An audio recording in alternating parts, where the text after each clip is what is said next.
It is, of course, April Fool's Day, and in case you missed the date, you probably fell victim to a prank.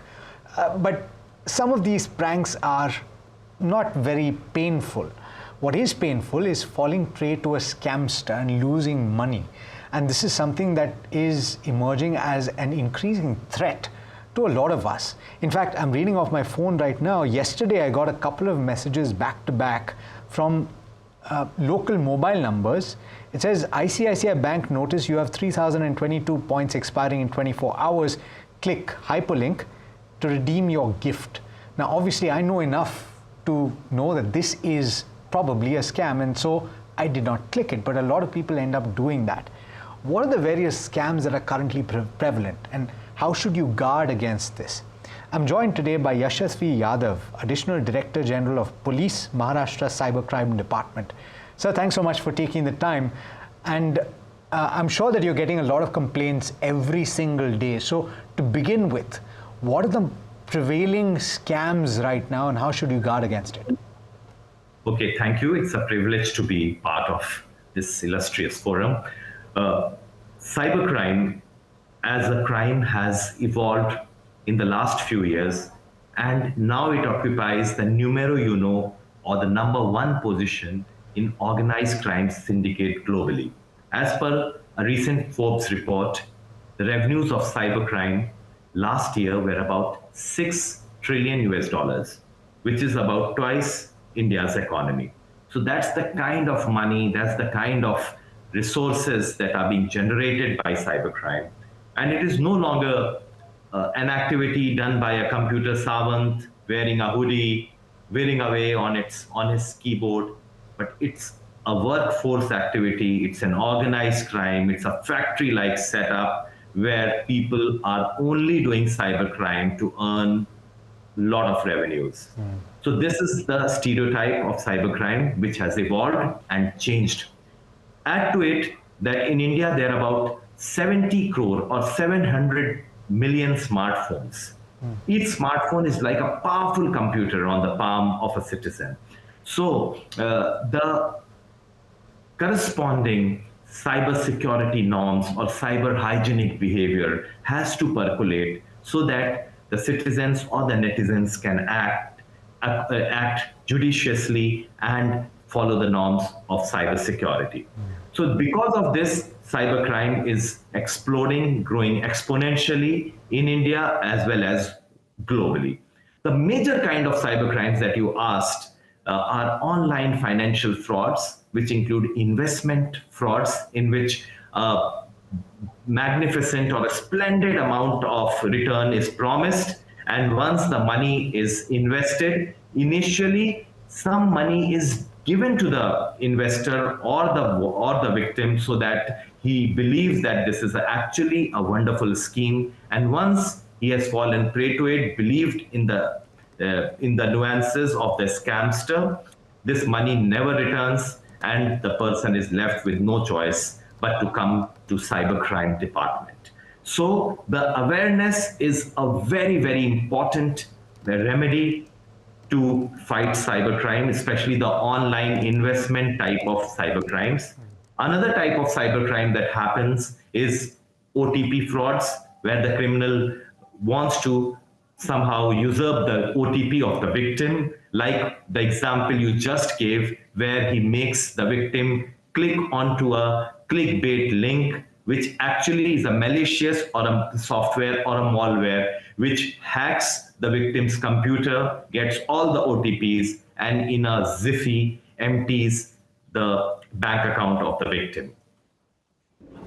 Any others that stand out, sir? Because these are two options available. I have also come across where somebody's doing a Google search for an Amazon delivery or a return parcel or something like that, and you get a call from somebody, or you call a number and they pretend to be the call center and they get all of your details and they siphon your funds. That's also prevalent, right?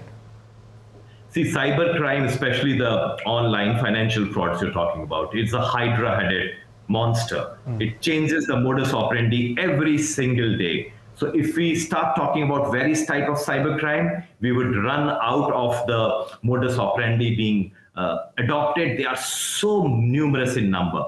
For instance, the one you talked about is the type of Google-based cybercrimes, because Google makes no difference between cyber criminals and genuine people. It's form of an ad. So the cyber criminals link comes right at the top because it's an ad revenue for Google. And instead of that particular account being opened, it's actually the link diversion to the cyber criminals address. So it is called a spear phishing attack in technical terms.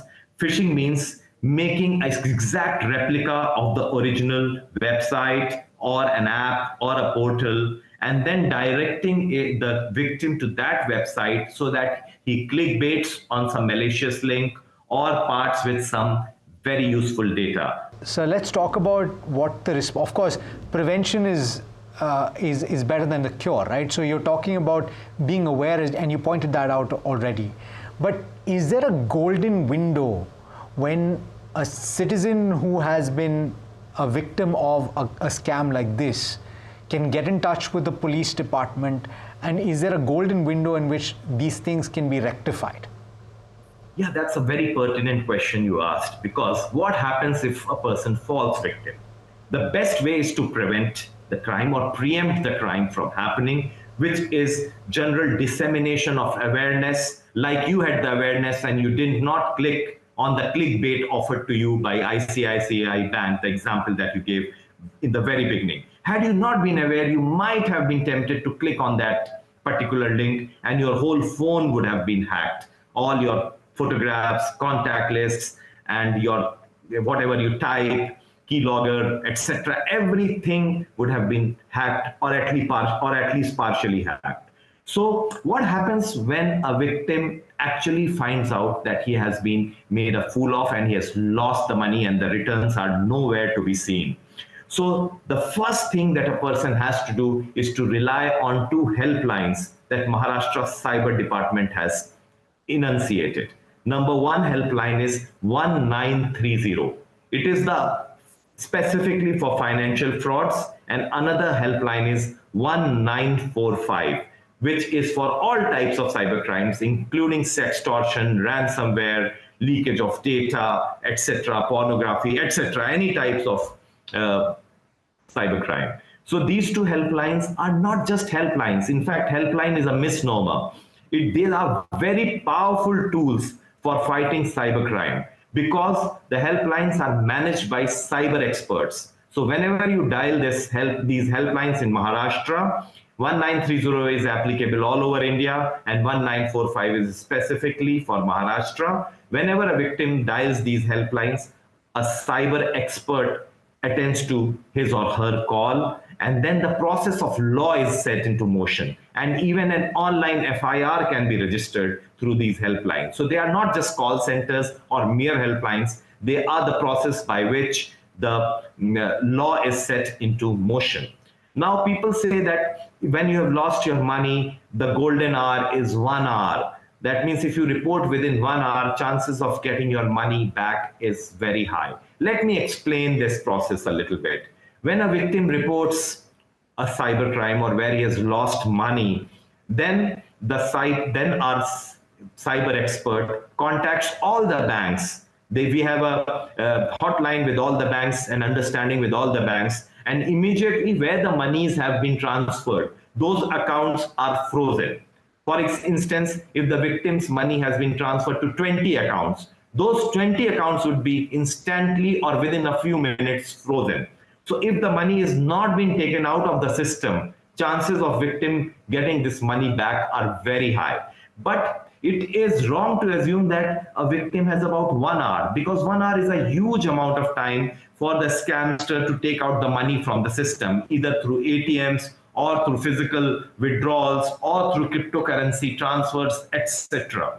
So I would say maybe golden 15 minutes is the window available to the victim. Immediately dial these helplines. These helplines should be on the fingertips of the netizens. Immediately dial these helplines and pronto you will get help, and chances of recovery of money or getting the money back is very high. For instance, in last 5 months, Maharashtra's cyber departments has frozen about INR rupees 500 crores. So this 500 crore rupees, which was supposed to go into the accounts of the scamsters, will eventually be returned to the victims, which is a huge achievement and a tribute to the success of these helplines. Kudos to you, sir, and this is extremely helpful information. Last few maybe mentions that you can give about do's and don'ts, more specifically don'ts, with regard to downloading of applications, with regard to sharing access to your phone. I think a lot of senior citizens are not very familiar with smartphones, and therefore they end up agreeing to certain requests that are made by scamsters, and they give access to the phone. So URLs also, you can look at the makeup of that URL to ensure that it's actually ICICI Bank and not something else or whatever bank. You want to make a few points here? The mantra here is internet never forgets, internet never forgets. So whatever you put on internet, even if you try hard to delete it multiple times, somewhere across the globe in some server, this information will always remain there. So my first advice is that whenever interacting on internet, please don't post any objectionable material. This will come again and again to haunt you, especially in sextortion or ransomware cases. Secondly, I would say that the clickbaits are the most common way by which information is stolen, by which passwords are stolen, OTPs are stolen, or generally data is stolen from the phone, or even the phone is hacked. So don't fall to clickbaits.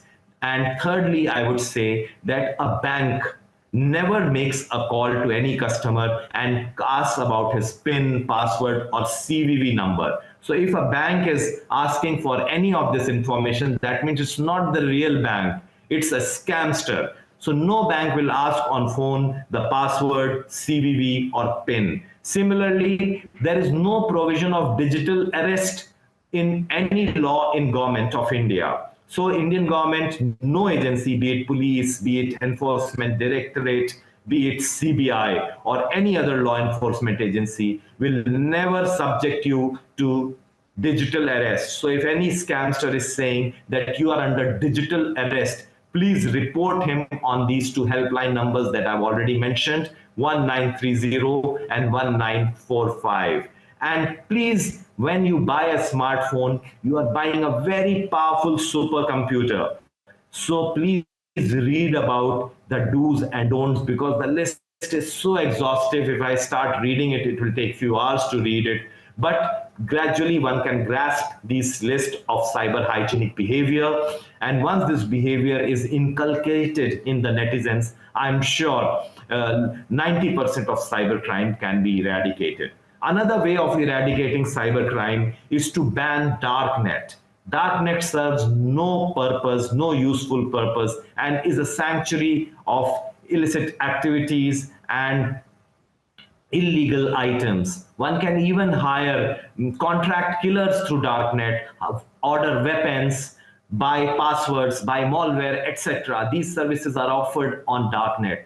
So darknet serves no useful purpose, and we are trying to revolutionize a movement where darknet should be banned in India, just like China. Absolutely. So I think you've given us some food for thought, and thanks so much for joining me on today's program. Extremely important conversation to have. Thank you. Entirely my pleasure. Thank you. All right, that brings us to the end of this edition of Your Money Matters. It's been an absolute pleasure speaking with you. And of course, don't be a fool either on April 1st or any other day of the year. Thanks so much for watching.